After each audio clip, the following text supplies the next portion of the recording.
نايجون رأي تاي خصة سقل حزي تبيع سم حراون تزنه نقصل انت خير ما دفع كله خيلني ولا حزي أيرن كالين أمسيو تعدي أنا وبيلو حانت أير نمجزاء خندينا إذا أكل جنزب كم زب صوب على مزاره وصل زنور حانت درون نمجزاء خندينا إذا أكل جنزب خمسة فو يزاره وصل زنور تدرون ممسا تأير ممسا يكون النعين زاد اللي نايت مسارحي بمباتاتون كم صيام نعون مجزاء ونزاد اللي بعلم يزاره وصل زنور تعدي خمي عنونه وكبت من رأيه تعنو زي كتت فانا بهتر بزرخوات اللي كل جزء نتقرأ بتقطك عدي خوانكا أي نبرن حز جزء يا يزولان عيب علي نعاي كتاون يوم فلوتيو جن تفتو تسأله إثيوبيا مريت تقرأ إسك عزي لقاقات حزب تقرأ إسك عزي كحسد جنوسايد كم زوج حنا إسك عزي فرد نخك على سياهي شنتاي قتير إسك على فوتها طلاق إثيوبيا تبهل كاب حلناي محق بله كاب زدر بس أني حله أنا تقرأ تمليسا ناب إثيوبيا أنت تعتو أنت أتيا هاي لنتاي بلبلو نا إثيوبيا أصبح باسبورت ينورن أيلون أيدوليون إثيوبيا ونت زي دليلو بلعية سلزغونة بلع بيتا سبي بلع سدراي بلع عدي بلع حزبي سلزغونة أيدوليون تقرأي تمليسان تتأتو قال سي تقرأي نت هاجر كتكون سكعمك الرشاي وتي كقالسي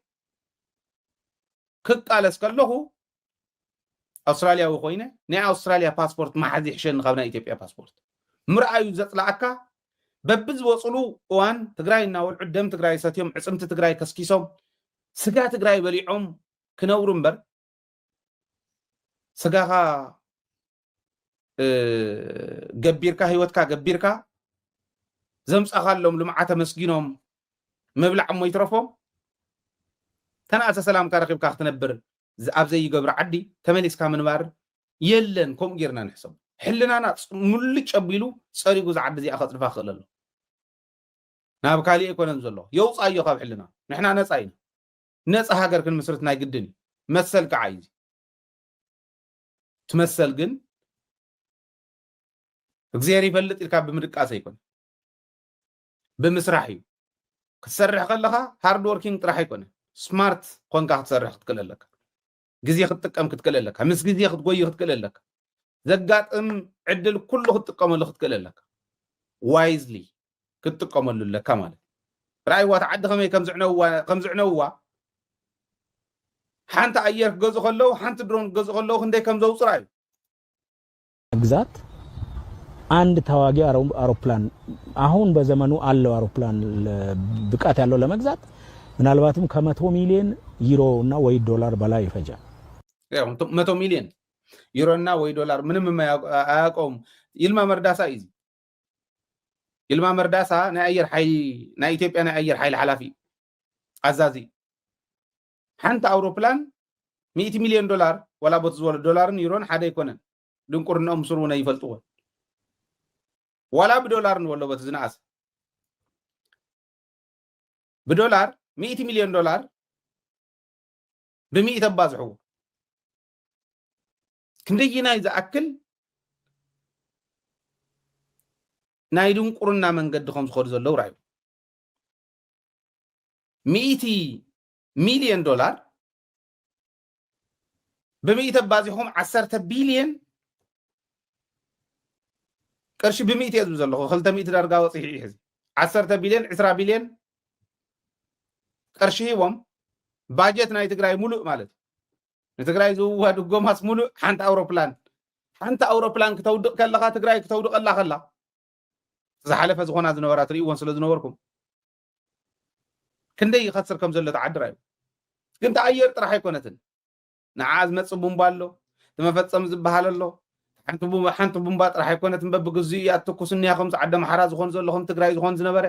ተዓዲ ከመይ ተዓንኹም ዘላ ሓንቲ አውሮፕላን ንምግዛእ ጥራሕ 10 ቢልዮን ቅርሺ ከድልዮም እዩ ማለት እዩ 10 ቢልዮንን ከው 10 20 ቢልዮን ከድልዮም ግን ንሱ ጥራሕ ኣይኮነን ረኣይ ቦታ ዓዲ ከመይ ይዕንውዋ ዝብል እሞ ረኣዩ ከዛ ሌላውን ሳይጨምር ከሱ ጋር የሚሄዱ ተተኳሽ ምን ሳይጨምር አክሰሰሪ ሳይጨምር እሱም ገንዘብ ኖሮ ለግዛ ብትል ደግሞ ጊዜ አለ። ማንም እንደ ሸቀጥ ከሱቅ ገዝተ ገንዘብ እንካ አምጣ የምትለው አይደለም። በጣም አነሰ ከተባለ ተዋጊ አውሮፕላን ለመግዛት 5 አመት ነው የምትቀጠረው። 5 አመት ጠብቆ ማን ነው የትኛው ጠላት ነው ማለት የትኛው አገር ነው ጠላት ነው ጠብቆ አንተ እስክትደራጅ የሚጠብቅና በጣም አደገኛ ነው። ያደረግነው ምንድነው በሁለት አቅጣጫ ነው። አንደኛ በውስጥ አቅምና በፍጥነት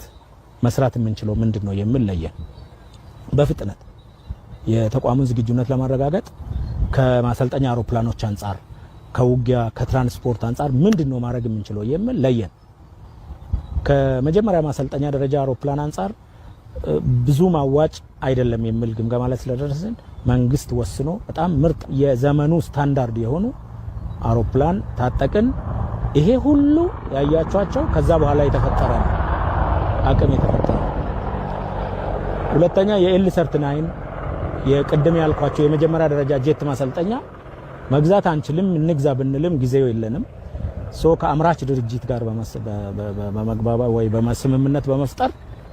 ኦቨርኦል አፕግሬድ እና የላይፍ ኤክስቴንሽን ስራ እንዲሰራ አደረገ። ከአናሎግ ወደ ዲጂታል ቀየረን። አናሎግ ነው የነበረው ወደ ዲጂታል ቀየረን። በአጭር ጊዜ ውስጥ እነሱንም ከፋብሪካን ተሰርቶ እንዲወጡ አደረግን። አሁን እነሱ በራሪዎቻችን እየሰለጠኑበት አሁን ነገ የሚመረቁበት አንዱ በሱ ነው። ዜራ ናይ ኢትዮጵያ ዜና ጥፋት እዩ። አባይ ግድብ ወይ ናይ ተከዘ ግድብ ገልገል ግቤ ግድብ አይኮነን ዝብለና ዘሎ አየራት ገዚእናስ ከመይ ገርና ንጨፋጨፍ ይዝብ ዘሎ ተዓዲ ከመይ እንዳኸሰረት እንዳወደቀት ከምትኸይድ ኣብ ምንታይ ደረጃ ከም ዘላ ራዩ ሓንቲ ኣየር ገዚኡ ሓንቲ ኣየር እንተውዲቆም ፋኖ ናይ ሓደ ክልል ባጀት ናይ ዓመት ኣውዲቆምሉ ማለት ካብኡ ምስኡ ተታሒዙ ዘሎ ክሳራ ራዩ ናይ ክልተ ክልል ካልኣይቲ ኣየር ከውድቁ ከለውኹም ኣብ ትግራይ ዝወደቀት ኣየር ሪኢኹማ ፓይለታ ድሓር ሳላ ጌታቸው ተሰደደ ከም ዞል ጉዳት የምንው ኢትዮጵያ ቲ ኢኮኖሚ ዝዓን ዘሎ ኢኮኖሚያ እንዳዓነወት ሶሻል ፋብሪካ እናበጣጠሰት ትኸይድ ኣብ ዘላ ዓዲ ክንዓኖ ይንደልን እዚ ንሕና ዝኾነ ባፈር ይሃልወና ንዕኡ ንሓግዝ ንቅድሚት ንሳገር እዩ ኢትዮጵያ ኣብቲ ሕዚ ዘላትሉ ቦት ሕዚ ዘላትሉ ኩነታት እንተቐፂላ እንታይ ክኽሰት ይኽእል ዝብል ጃዋር ዝበለሎም ንስርኢና ናፍታ ናይ ኤርትራ ከዓ ብቀይሕ ባሕሪ ክንደራደር ንኽእል ኢና ዝብል ዘመልከት መረዳእታ ዝወፀሎ ንሱ ንቅድሚት ክንሪኦ ኢና ንወይኑ ከዓ ፈሊና ክንሪኦ ኢና ካብዚ ማለት እዚኣ ግን እንታይ ናይ ጃዋር ራእይ እንታይ ክኽሰት ዝኽእል ሕዚ ለውጥ ሊመጣ ይችላል ባልጠበቅነው ሁኔታ ቶሎ ካሌለበት አንደኛ ከፍተኛ የወታደራዊ መኮንኖቹ መፈንቅለ መንግስት ሊያደርጉ ይችላሉ። ለምን ከላይ ያሉት ከፍተኛ መኮንኖች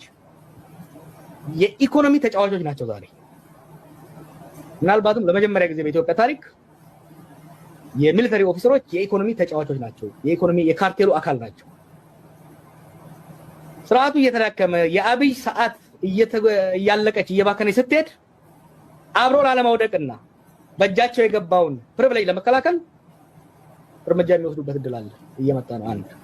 ሁለተኛው ጁኒየር ሚሊተሪ ኦፊሰርስ የምንላቸው በኮሎኔል ምናልባት በብሪጌደር ጀነራል ያሉት የዘረፋው ተካፋይ ያልሆኑ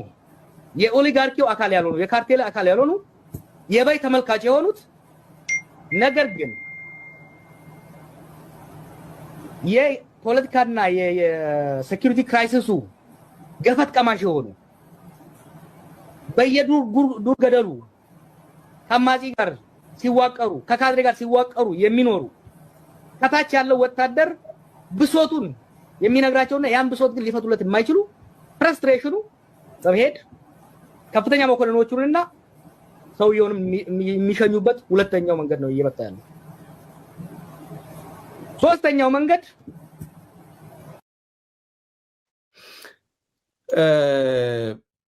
بحفشا مفنقل منغست خنرئ نخئلينا ايتنا جواب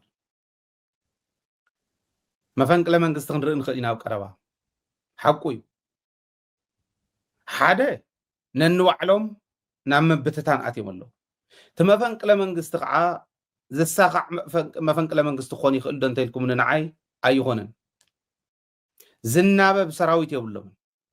عقم يله ناي ابي احمد امنه حزني ارترادو نخاليدو خبل كله 6700 ناي اثيوبيا ناي تግራይ تولرتي اب اثيوبيا اب ناي اثيوبيا سراويت زلو علو يلكم الله ازي ጭቡጥ መረዳታይ 6700 نلو حزي ببي غير خمس تو متاليلو بزحون كدل نخيل جنرالات اللو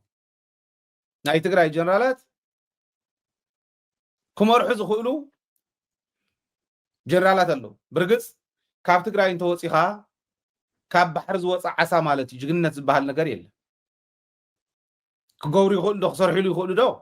نرينا نطقمهم يلوم ساتهم ኢትዮጵያውያን መሪሖም ከይዶም ከሽንፉ ይኸሉ ዶ ካው ዮሐንስ ገብረ መስቀል መምሃሪ ቃል ግን ባዓል ዮሐንስ ገብረ መስቀል ውን ሐዊስካ ጻድቃን አሎ ሳመራ አሎ ባዓል ሞላ ኃይለ ማርያም አሎ ባዓል ዙ